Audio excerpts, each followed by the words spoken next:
નમસ્કાર વિદ્યાર્થી મિત્રો, કેમ છો બધાય? મજામાં ને? વિદ્યાર્થી મિત્રો, આજે આપણે ધોરણ 1માં વિષય પર્યાવરણમાં એકમ 8 હું તો મોટો થઈશ ભાગ 7માં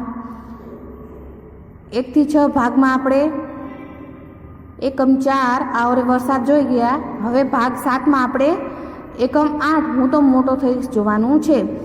એમાં વિદ્યાર્થી મિત્રો તમને એવું થતું હશે કે આ ચિત્ર અલગ અલગ કારીગરોના છે, પણ એમાં વિદ્યાર્થી મિત્રો એવું કહેવામાં આવ્યું છે કે હું મોટો થઈને શું બનીશ.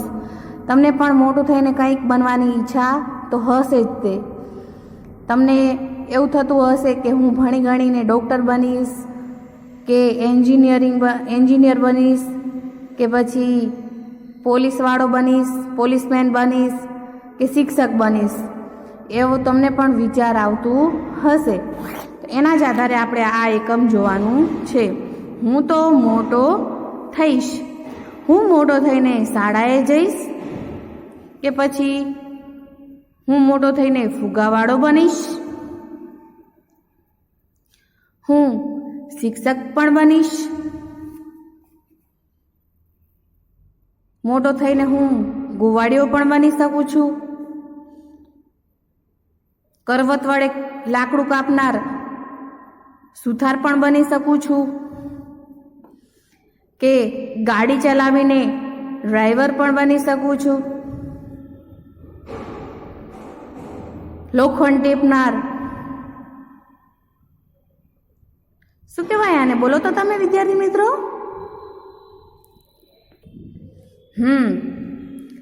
લોખંડ ટીપનાર લુહાર પણ બની શકું છું, કે પછી આકાશમાં ઉડતું હેલિકોપ્ટર કે વિમાન ઉડાવીને હું પાયલટ પણ બની શકું છું, હું